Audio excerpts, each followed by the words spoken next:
Good morning. With the help of Hashem, we are learning Yerushalmi, Ma'aser Sheni, Pei Gimel, Halacha Aleph. We're learning today Daf Chav Beis. Really, we left off on Daf Chav Beis, Amud Aleph, Mamish on top of the Amid, but we're going to, by heart, go over the sugya that we have on Daf Chav Aleph, Amid Beis. But let's first begin with the following. The Mishnah differentiates between someone telling his fellow, Ha'al esaperois ha'elu liYerushalayim l'chalik. So Reuven is telling Shimon, outside Yerushalayim, I need help carrying up my produce. I'm not going to redeem it on money. I'm taking it up, but I need help. And he's giving him a motivation to be helpful. Now, if we were to understand their deal to be, I am doing something for you, and therefore you owe me money, and you're going to be repaying me your debt, so to say, if that would be how we were to understand it. So then Reuven asking Shimon, schlep my produce up, helping me take it to Yerushalayim, and when we get there, I'm going to divide the produce with you. When he uses the words lechalek, interprets the Mishnah that it is indeed some sort of service that needs to be compensated. And being that there's a rule that one may not pay his debts, her debts, with Ma'aser Sheni, ein adam pereach choiva mimois or mima'aser Sheni, so such a statement is not allowed to be made. Even though explicitly they never worded it that I'm doing something for you and you owe me money and you're paying it. That's not what's being said. He's right away offering, take it up with me and I'll divide it with you. But that's how it's understood. How should it be said? So the Mishnah says, Ha'aleim, bring them up. Shenoichlaim and or v'shenishtem b'Yerushalayim. Come, take it up, and you'll eat with me and you'll drink with me. But he does not use the words lachalek. Then the Mishnah says that statement is allowed to be made.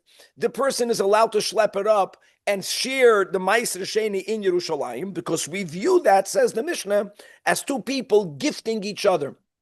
There's no choiv that has to be paid. Yeah, it's a gift. You know, people don't give a gift for free, but still, it's called a gift. It's not called a repayment.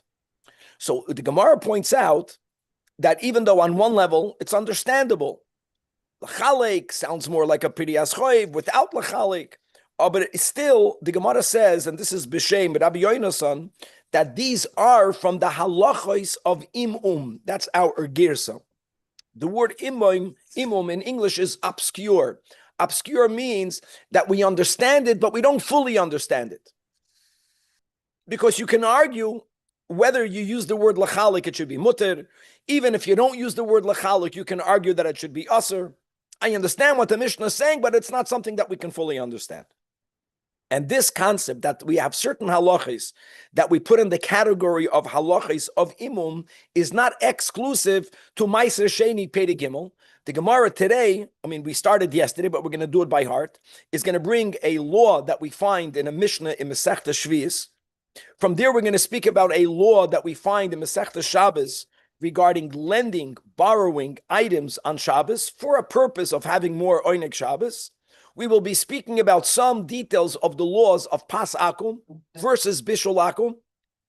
And in all of these three, there's going to be a certain nuance where B'Shem Rabbi Yoinasan or B'Shem, I have to see if it's always in the same Rabbi Yoinasan, but where the Chachamim say this is a halacha of imum. Interestingly, as we're going to unpackage today's sugya, halachas of imum by Ma'aser Sheni is clear the way we explained it. We know the halacha, we don't fully understand the depth of it. When it comes to the dinam of borrowing on Shabbos, as we'll see, weiter, same concept of imum. When it's going to come to the pas akum, even though it's the same word, it's going to be used a little bit differently, as we'll explain. Another nukuda, just to say in the words of introduction, ubefrata, today is Lag BaOmer Tavshan Peivav. So today we celebrate the Pnimiyas HaTorah, that l'chu'ura, and this is from the Torah of our Rebbe. First of all, there are many levels of the Torah, right? Minimally, pardes, right? Pshat and emesh drusait. Being that it's Torah achas, it's one Torah, so it's not just that Torah can be understood on 4 different levels. Every level bases itself on the prior one, and it goes deeper. The meaning of going deeper is that on every level of Torah, there's going to be certain questions. And at some point, they become unanswerable. And only when you go into the deeper level of the Torah do you get answers to those questions. And even on that level, you have new questions. And at some point, the only way to answer it is to go even deeper. So there's a certain uniformity. You see, it's one Hashem, it's one Torah, and you see it how one level explains the other. The Rebbe was of the opinion, Bechlal, that in every sugya nigla, there'll come a place where the only way to have the real emissaire response is by going into Pnimiyas HaTorah. And I would think, it's here, it's easy, in the one that we just learned, that like, what's the difference between whether you say lachalik or not? I can tell you like this: the word chiluk, chalik means to differentiate. You know, das elyon, das tachten. Das tachten, that there's God and there's a world. There's a separation. In the world of separation, I think what happens, it means in the external world, things should be viewed also as transactional. Everything is a transaction, right? Which is what no one wants, right? People get married, you'll see, Aviv, you don't want to have a transactional marriage. I do what you want, and you do what I want, and everyone is happy. You want to have something much deeper. What do you want? You want to have the real love. You want to have a real connection. Avos Yisrael, on the deeper level, the word lachalik is what kills it. Lachalik means that we're living in the world of Pirut. In the world of Pirut, everything is transactional. If it's transactional, ein adam perei achoiv mimaiser sheni. If you don't use the word lachalik, you use the word sharing, not dividing, will eat together. The togetherness and on the level of Avos Yisrael, on the level where everyone is united, it's not transactional. That's the whole pshat. People actually do favors for each other, be'emes, without expecting anything in return. You don't find this in the external world. If you see yourself doing a favor only for a reason, you're living shallow. When do you know that you're living on a much deeper level? When you do something with all of your heart, without wanting, when you don't need anything in return. So maybe Pasha knows the word chiluk is taka the key. We don't want to live in the world of pirud. We want to live in the world of devekus. But anyways, let's come back over here. So the next topic that we started yesterday was Shvius. Now I'll just go over it quickly by heart. So in the scenario where there's no issue of svichim, a man is telling someone else, I'm giving you an isar, which is a very small coin. And if he uses the words, vilaket li yaroik hayoim, and I'm giving you money, pick for me a vegetable today, we interpret their deal to be that he's paying him for his service. Now, which means that if I give you an isser, pick for me vegetables today, if you bring me less than an isser worth, I'm not gonna have an issue with you, even though I gave you an isser, because I didn't pay you for the vegetables, I'm paying you for your service. You gave me the service. And also on the other hand, if the worker manages to find more vegetables, he won't say to himself, "Oh, now that I picked up the value of an isser, I'm done." No, I gave you an isser. You agreed to work today. You're going to work the whole day. And if you end up picking up for me the worth of 10 issers, so it's going to be the employer's benefit. You get it? Masha'en Kain, if he tells a worker the words laket li boy. With the money, he says the words boy, yara kayoim, and it's halacha shel imum. You said boy.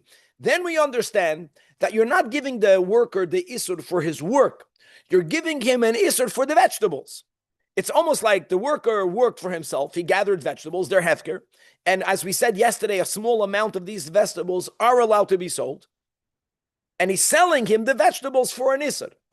If the money is in exchange of the vegetable, not for the service, for the food, now we have the rule that the kedusha of the product goes into the money, and all of the limitations and rules that we have regarding produce of shvius will go into the money that was received for the produce of shvius. And again, even though the Gemara could have said, stop right here, the Gemara is going to continue. That's where we left off learning the Mishnah. And we're going to see how, again, this nafkamina, whether he said the word boy, whether he didn't say the word boy, you can argue it the other way. You can argue it both ways. And then on the level of nigla, it's obscure. They said that we can't see to the full depth how it has to be the way the Mishnah understood it. Rabbi, don't we say the only chesed is chesed shel emet, everything else is transactional? almost. You can say that, and I can say even more, Kevin. You think that, I was thinking, when a person buries someone in the cemetery, is it chesed shalemis? I mean, you can argue on everything. They're doing a favor to the family. They're expecting something in return. But that person, I mean, the person who's deceased is not expecting anything in return. Not the person who's living, maybe he expects that after 120, the deceased will give him something over there. Wow. I'm just saying that, like all of these things, Got it. it's not about the action. And you're right, Kevin. People live their lives. Everything is transactional. And halavai, we meet people that at times live their life that it's not transactional. I would go back. Us in our marriages, I would hope that at least sometimes it's not transactional. It's a behemoth. Amen. Amen. It's a madrega, but you have to go deep. Okay. No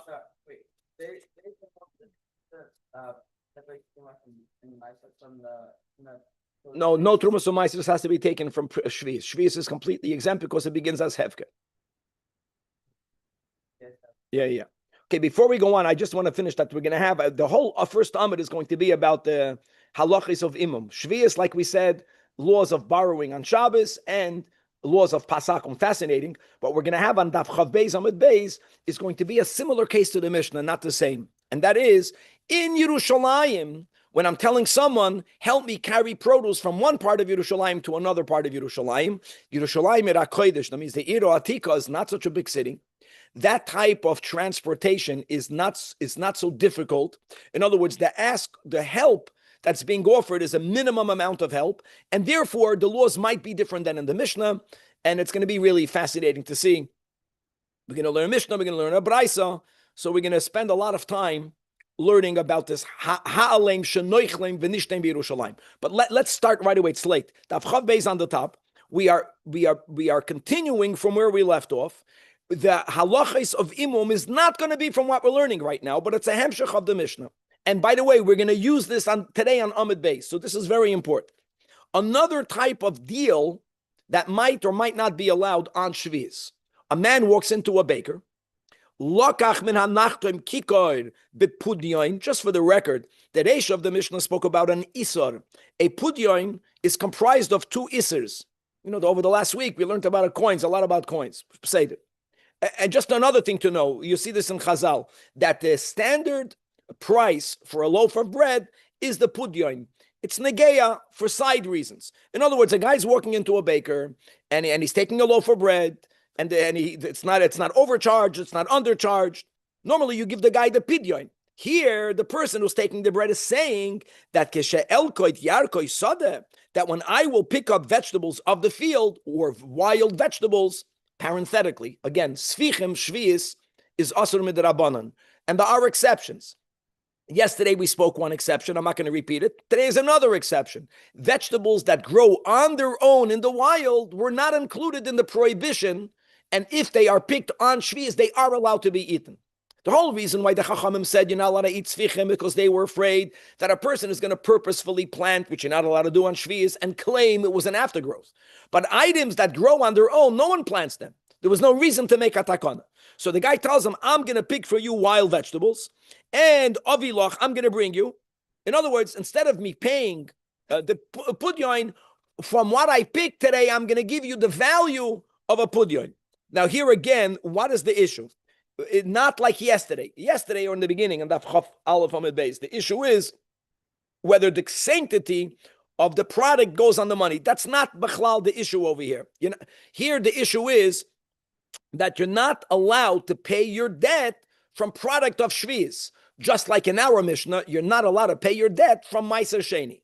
So I go into a baker, l'chayra, I owe the money for the bread. You would think, how can I pay him? How can I pay him with product of Shvius? But nevertheless, the Mishnah says that will be permitted. Wow. Why will that be permitted? Because since wild vegetables are readily available, we view this, and therefore there's, of course he's going to find it. He's going to get the product. If you go to the field, you go out there into the wild, you're going to find those vegetables. Favor for favor. Favor for favor is not repaying a debt. But that's only true if he told them that in the outset. In other words, I'm not paying you. I'm not paying you. I want you to gift me, and I'm doing something today, and I'm gonna gift you. But if when he took the bread from the baker, he said nothing. And it's so common until today, at least in mom and pop's markets, makolet, that you know the families that shop there, and people walk in there and they take food. What do you do, the storekeeper? They write it down in their book, in their pincus, in their computer. And at the end of the week, you send the bill to the family. Very common practice. In other words, if when the guy took the loaf of bread, nothing was said, so the pshat is you owe the money, and now once you owe the money, I cannot now pick vegetables and pay him with vegetables, because that's paying a debt with the shvius product. This is not halachos of shimum, of imum, slicha. Shimum is a big mistake. Shimum means narashkeiten. It's not. We're not saying that. We're saying it's imum. Imum means it's obscure. Rabbi, quick Yes. question. We're talking about wild growing things. Why is that shvius? Because anything that grows on the seventh year of Vlad is shvius. That's the rule. Basic rule. Anything that grows, or let me word it differently, you have to know how to determine the year. Vegetables is generally determined during the time in which it was picked. So vegetables that are picked in the year of Shvius from anywhere is called product of Shvius. Okay. Now the Gemara says, now that we quoted the whole Mishnah, asks the Gemara, Ma bein ha'omer laket li, which is allowed because we view the money as being given to the service, not for the vegetables. Ma bein ha'omer laket li boy. Now, we do understand some of it. When you said the word boy, you're linking it explicitly with the money. Makes it sound more, not fully, but it makes it sound more that I'm buying an isurs of vegetables. I don't expect for you to give me more, nor will I accept you giving me less. So you can see that. When you learn Legirsa, it works. When you learn it Le'iyun, you can challenge it. Another way of wording it. And indeed, so it's not B'Shem Rabbi Yonasan. So Rabbi Avin, B'Shem Rabbi Yosi, Ben Chanina, when they began to poke, to dig into, yeah boy, not boy, mehalacha yishal imumim. It's another of these, it's not unique, but it's rare that there is a halacha that, imagine that Amoraim said, other halachis, we go down to the full depth. Here we can't. I get it, but I don't get it. I get it superficially. Another case, I love it. And this is in Masechta Shabbos. This is the 23rd chapter. Shabbos has a lot of parakim. Guys, just excitingly, I'm not rushing. But when we finish the Royim, the next one is Shabbos. And that's going to be such an opportunity. B'chlal, Shabbos is halacha l'maisa. For all of us that learned Shabbos and Bavli, it's going to be great. And halavai, we remember more of the Bavli Pasha to appreciate more, because other than brachas, we're learning new territory here. We have nothing to compare it to. Only with the Rambam, but it's different. Taman Taninon, we learned in the Mishnah, let me just say by heart something interesting, that one is not allowed to borrow items on Shabbos, and I'm going to give a very important limitation to that problem. But generally, why? For the same reasons the Gemara says, that one is not allowed to do transactions on Shabbos or on Yom Tov.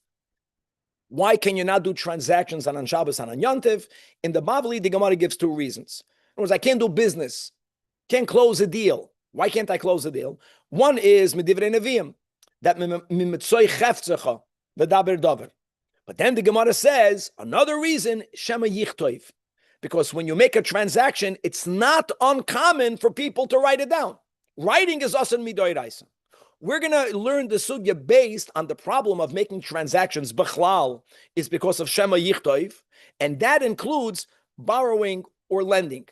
Now, there are two types of loans in the Holy Tongue. One is called halva'a, one is called she'ela or she'ila. What's the difference between them? The words malva loive, halva'a, I don't know modern Hebrew, but this is the emes of Lashon HaKodesh, is used when the item that's being loaned is not expected to be returned. So, for example, when I lend you money, I'm not expecting for that $100 bill to be returned, or food. Very good. Anytime that the item loaned does not need to be returned, its value has to be returned. Something that represents it has to be returned. That is normally where you use the word halva'a. The word she'ela generally is used when the item itself has to be returned. And because of that difference, before we come to our case, we differentiate by saying the following. If a halva cannot be done on Shabbos and on Yom Tov. If you lend me money, the money is not associated with you. Now it's my money. It's more important for there to be a record of it. Of course, some people lend without recording it. The Gemara doesn't say nice words about those people, but they have in their naivete, they have a good concept. I'm going to give you back. But it makes more sense. Write it down. I might forget. If you lend me your cup and I have to give you back the cup, not everyone has to write it down. We're speaking about honest people. I'm going to forget. I know this is not my cup. This is your cup. So the Chazal found a greater probability of people recording a halva, a lesser probability for people recording a she'el. Now we're going to see, and they fudged it. Imum was a little bit different here. Says the Mishnah. This is for a reason. Being that on Shabbos and on Yom Tiv, there's a mitzvah to eat, a mitzvah to drink. What happens if you run out of food on Shabbos and on Yom Tiv? Zok the Mishnah, shoyel adam echaveiroi on Shabbos, on Yom Tiv, kadeyayin. These are staple foods you need for Shabbos, right? Some mashke, the kadei shemen. Now, Aviv, when you lend me wine, are you expecting this wine back? No. The whole point. I'm going to drink it. I'm going to give you back wine equal to it. So you can say that it's prohibited, right? The emes is the Chachamim did not want to prohibit it because I'm borrowing it on Shabbos because I want to eat on Shabbos, and it's a mitzvah to eat on Shabbos. It's a mitzvah medivrei Kabbalah, right? Kovit Shabbos, Einik Shabbos. Only thing is that they made a takana. When you make a halva, you can't do a halva. Shema yichtoiv. So they said, you know what? But if you're gonna do it, ubavad shelo yomer loy halveni. Don't use the word halva, even though be'emes this is a halva. Don't use that word. Use the word she'ela, and like this, there's no gezeid of shema yichtoiv. Now, says the Gemara. Let me tell you why this is a halach of imum. Ma bein ha'omer halveni, ma bein ha'omer hashileni. And the answer is Rabbi Ze'eda b'shem Rabbi Yonason. And he says, the answer is, that we know the answer. The problem is that it's not true. The kadei yain, the kadei shemen is not a she'ela. So you can argue just because you're using the word she'ela, it's okay. Now, you can answer, yeah, the Chachamim have the right. They made Gezedas. There's a purpose for allowing it for Einik Shabbos. It's not stam. She'ela means another word for borrowing. Borrowing. She'ela is permitted. Halva is asur. It's really a halva. You're using the word she'ela. At least the imum here, compared to the prior two, is that the semantic will be foundational. The word.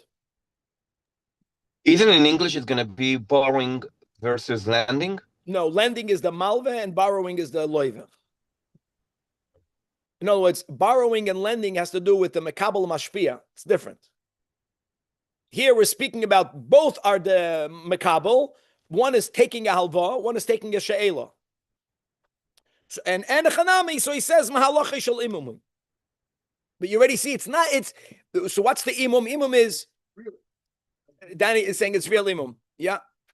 Well, since you use the word, the action, what you're doing is not matching the word, but the Chachamim wanted to permit it because of Einik Shabbos, so they told you use the word. Since you use the word, no, so what you use the word, but it's not it. On the other hand, people know you're not allowed to write on Shabbos. I would argue, who do we know wrote on Shabbos? Other things people might have done b'shoigig, writing, who knows? Like I'm thinking like the practice, Shema Yichtoi for me is like a far-fetched thing. I heard a good word from a chaver of mine that writes in his Gemara. He says that he almost wrote on Shabbos. Mamash, he woke up early. He said, no, he wanted to say that people that always write when they learn. Some people, they learn when they write. Okay, anyways, next, the third topic, my friends, there are so many different ways of learning this Yerushalmi. I'm sure like any other Yerushalmi, and it's very consequential. But let me say the following. That the whole sugya that we have in Avodah Zarah about the various enactments that Chazal made, most of them was Mishum Chasnus. As a rule, including Shemin, if you remember the whole sugya, once Chazal make a takana revoking it, it's not so simple. You have to have a convention of the Sanhedrin, and they have to be Gadol Mechavere B'Chacham U'B'Minyan. Pasakum was a topic for which there was no reconvention. That's for sure. Nevertheless, Chazal became more lax vis-a-vis their original Gezerah. Similar to oil. By oil, they taka undid it. There's no issue if the ingredients are kosher. There's nothing wrong buying oil that were made by goyim. Pasakum, according to the way we will learn this Gemara, according to the Yerushalmi, Rabbi purposefully allowed for this not to be practiced. Anayazach, he just let it go into the. It just went away. What happened now? How did it begin? Here we go. There is a difference, which one might make between if you find yourself in a place, she'ein pas Yisrael mitzuya. Don't forget, bread is a staple food, even though it might not be now.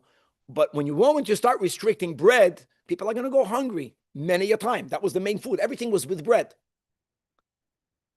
If there's pas Yisrael available, then don't get pasakum. That's the way we will understand what Rabbi was saying. If pas Yisrael is not available, then you can ignore the takana. When people heard that statement from Rabbi, you know what they ended up doing? They were always lenient, according to the way we learned the Gemara. Even b'makim shepas Yisrael mitzuya, they misunderstood Rabbi, and they always bought pasakum, and the Chachamim allowed it to be that way. And let's go read it inside.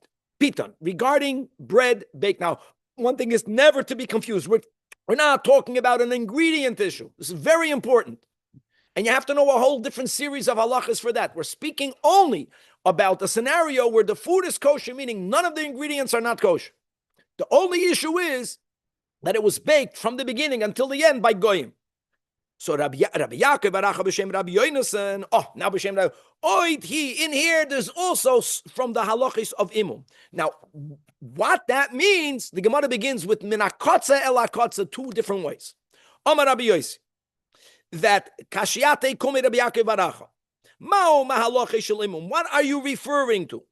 Now, the Gemara is so starting in the middle of the topic. There's no way to understand this, mamish, without adding many words. Look inside the Rashi Ilyo, middle of the right column, 9 lines from the top. Divrei Hamaschal Piton. First of all, says the Rashi Ilyo, Pas hi miyut ches davar, mishmein aser davar, kedis beperikam of the Shabbos, and the Gersin beperikam amidin. Now we're going to Masechtas Avodah Zarah. Now this is a story. This is what happened. That Kiyoser Avdimi, when Avdimi came from the Holy Land to Bavel, Amar, he said, Pam achas, there was a time, Yotza Rebbe lived in the Holy Land. Yotza Rebbe, Lusada, Rebbe was in a field, that's important. Lusada means that Rebbe was in a place where there wasn't an option of Pas Yisrael. There was no bread. And Vehevi Goy Lefon of Pas Purne, just to know, Purne is a name of a bread, or it's a name of an oven, whatever that is. What are these fancy French breads? Baguettes. I don't know. Pas Purne. And Rebbe said, V'amar Rebbe, Kameno Pazu. Wow, look how great this bread is. Umaro Chachamim lo asra besade. Like, why did the Chachamim B'chlal say it's prohibited? That's all the Rebbe said. But when Rebbe makes such a statement, the Hasidim squeeze out of it, and they went all the way. Now, Kisfurim ha'am loimer, the people understood Rebbe hitter as a pass. They understood why did the Chachamim say it's prohibited? And they talking, Rebbe is saying it's allowed. Be'emes says that Asher Ilyo Rebbe lo yiter as apas. Umishum de'enetere behed. Now since everyone, even the people in the beginning knew Rebbe didn't say befedish berachal bitchaktana, you can have the bread. Something happened that became obscured, and now we're going to go back in the Gemara, and there were 2 ways to understand Pashut what happened. Kach ani oimer. One way of understanding that story that the Yerushalmi expects for you to know, that b'mokim shepas Yisrael mitzuya, that when Rebbe said in the field, he said, Ma'o ro chachamim lo asra besada. Why did he asked a rhetorical question? You can say, So did Rebbe mean to say with that question, if there's Pas Yisrael available, then yeah, then Rebbe says, I agree. The din hu shetehei pas goyim asura. In other words, the logic of chasnus applies to all breads, but bread is a staple food. Bread is a staple food, so it makes sense to differentiate. But, now that was one way. And you know what happened from that? First of all, if Rebbe meant that, Rebbe took it a notch down. That means the Chazal said it's always asur. Rebbe says, why would they asur it even k'she'ein pas Yisrael mitzuya? They shouldn't have asured it, but they did. But Rebbe is saying it's okay. You know what the people did based on that? They obscured what Rebbe said, and they told people, you know what Rebbe said? You can always have it. So the imum means something else. Imum means is that they covered over the exactitude, if that's the word, of what happened, and they allowed for the misunderstanding, which is that Rebbe always allowed it to stand. The imam will allow v'hiti ruah, and this will be the side that the Yerushalmi will take, the way we are learning it. It means according to the Yerushalmi, pas akum is permitted even when there is pas Yisrael mitzuya. Unlike the Bavli. Or maybe he made the opposite. But Mokim she'ein pas Yisrael mitzuya, when there is no bread, bidin hu shetehei pas goyim muteres. Rebbe was arguing that really bread is such an important staple food. If there's no other option, you should be allowed to eat it. That's what the Rebbe said. Rebbe was asking on why they made it. And imu means that even though we don't have an answer, but we're still not allowed to eat it. The imam will allow, and we stand, that what? We obscured Rebbe's challenge to do what? To say it's always prohibited. So the imam could be understood mamish min hakotza lakotza. The imum lekula, but mamish lekula. Step number one is Rebbe was being matted bisman she'ein pas Yisrael mitzuya, and then the imamu complete mutter, or even though Rebbe was saying that logically one should have allowed this in the field, but nevertheless, so we don't know the reason. It doesn't make sense. Who cares? You're never allowed to have pas, even bisman she'ein pas Yisrael mitzuya. So which one is it? So says Rav Mano, how can you ask such a question? Since the word that's being used is imum, we just learned Shvius, we just learned Shabbos, we just learned, in other words, Meiser Sheni, we had 3 cases. In all of these 3 cases, the imum is to be mated it. Why were they mated it? The yesh imum le'isur? No. When in the 3 cases above, the word imum is used when we are siding with something lenient. Like just because you don't say the word lachalik, it should be mutter. Just because you don't say the word boy, it should be a mutter. So, very good. Now the Gemara just wants to point something out. That upas loy kitavshile goyimi. Really, you could have argued on this whole topic. Pas Yisrael and Bishul Yisrael travel on the same track. It's both Mishum Chasnus. No one says by Bishul Akum, Bisman she'ein Bishul Yisrael Mitzuyi, you can have Bishul Akum. No one says it. Kachani Yomit. B'makom she'ein Tavshil Yisrael Mitzuyin. Right? Kachani Yomit means not this is what I say. One could have asked. One imagine if one would have said that if there isn't Tafshil Yisrael Mitzuya, Bedinu she'yeh Tafshil Goy Mutarim. Ve'imim u'maleon va'asuram. No one says that. No one uses that expression. No, the Chachamim, they said that it's usur, that's normal. B'chlal, when the Chachamim make something prohibited, they don't differentiate, loy plug. The word imum is that even though it should have been taka pas akum, like bishul akum, but the imum allow, and they were mated it. And the story was, Rebbe made a question on bisman she'ein pas Yisrael mitzuya. So not only did we use that as saying, oh, Rebbe had gesagt, if you have no option, you can have it, they took it all the way to the end. Now, Elekeinu, b'makim she'ein pas Yisrael mitzuya. What Rebbe really meant to say, at least he was not completely uprooting it. B'dinu shetehei pas goy masura. V'imemu aleh v'hitirum apnei chaya nefesh. Gewaldig. In other words, Chaya Nefesh was why Rebbe wanted to be materit or was materit bisman she'ein pas Yisrael mitzuya. And why is it that when the people Bechlal began to eat pas akum, why didn't anyone make a protest? Also because of Chaya Nefesh, because we differentiate between bishul. You don't need bishul to live. You need bread to live. Now the Gemara says that Rabbanan de Kesarim b'Shem Yaakov Baracha min shu mater. They also interpreted that way. That what? That because of that event with Rebbe, from there going forward, people were allowing the bread, at least bisman she'ein pas Yisrael mitzrayim, to be eaten. But even though they were lenient, we put a caveat that what type of bread could you eat? Only pas palter, which means bread that was baked commercially. Guys, commercial bread logically does not create social intimacy, which is the chasson. So we don't, if a private person baked for you a loaf of bread, that could lead to a certain closeness. They made you warm cookies, they made you warm bread. So here you have this pas palter is also in the Bavli. Aber says the Gemara that v'lo of dinan kain, another detail of the imum, which is that people had any pas. People began to eat even non-pas palter, pas akum. And that's part of the imum. The imum means that they obscured certain obvious differences. They covered it over. And they went all the way lehetera. And until today, you have many people that are not that careful with pas Yisrael. That's why all the bakeries have to write pas Yisrael. They don't have to write, there's no chazid, there's no lard. Because, of course, we're Yidden, we don't eat it. That's us, or something that is questionable. And yet you have whom to lean on. Then if you're not leaning on it, you should at least boast about it. You should write it, that it's pas Yisrael. Today also, pas Yisrael is something that many people, by accident, don't eat. Because all the kashrus organizations, they give a hechshed even if it's not pas Yisrael. They don't view it as non-kosher. Many ingredients, if the first ingredient is any of the 5 grains, if it's not pas Yisrael, it's pas akum or pas palter. Mamish. Much more than what people think.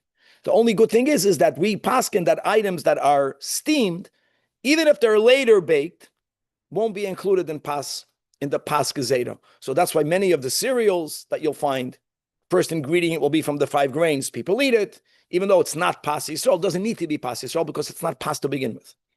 Okay, let's leave it at that. Now, for the rest of today's daf, we're coming back to the Mishnah, or to the halachas of imam of Meiser Sheni. Lachalek is a problem. Lo yomer adam, right now abraisa. Lo yomer al machaveiroi. Be Yerushalayim. It's similar, but not the same of our Mishnah. Here you are in Yerushalayim. And therefore, if you need help schlepping, it's a much easier service. Normally, the more I work, the more I would expect to be compensated, or the easier it would be to say that the compensation is payment. If I do stama toiva, that's very easy. That in itself lends us to say there was no choiv created, so there's more room to be matir. Says the Braisa, lo yomer adam lachaveira, even in the Yerushalayim, hal chav yizu shal yaim amakom amakom lachalek. No, the Braisa applies the rule of the Mishnah even in Yerushalayim, even though it's minimal work, even though you would argue, as we'll see, that the emes, according to the Chachamim, once it's in Yerushalayim, I don't even care if you say the word lachalik. So this Braisa is being very machmer. And indeed, says the Amoyre Rabbi Lazar, that our Braisa is only following the Rabbi Yehuda and Rabbi Nechemya. Now, what's Rabbi Yehuda and Rabbi Nechemya? How do you know that? I don't know how they knew everything, these people. So here, look inside the Pnei Moshe, 2 lines from the bottom of, under, 2 lines in the big wide lines, 2 lines under the Gemara. The Rabbi Yehuda and Rabbi Nechemya, the Rabbi Yehuda and Rabbi Nechemya is from a Tosefta and Shviz. Regarding a din that we learned above in the Amit today, which is, Shaninu, we learned, if a person goes into a baker and he buys a loaf of bread for the standard pudyon value, and when he takes the bread, he right away says that, when I'm going to gather today the vegetables in the field, I'm going to bring it to you, and the Mishnah says mutter. Why? So as we explained, since he told it to him while he bought it, and we interpret his words to say is, I'm not making a purchase. I need you to do me a favor. I'll do you a favor also today. Favor for favor. Matana for matana. He takes a loaf of bread. And that's called Bahakaf. Hakafis means credit. What do you think hakafis are? By that time, people gave so many pledges that they have no money left. So whatever the pledging is, become mamish legamri credit. And then, and then the last line in the Amid, because she ain't playing Atkan reviewing what we learned on top of the Amid. Now we go further. Look at that. They argue. And they say that even if he tells them, guys, turning to the Chav Beis Amid Beis in the Pnei Moshe, during the sale,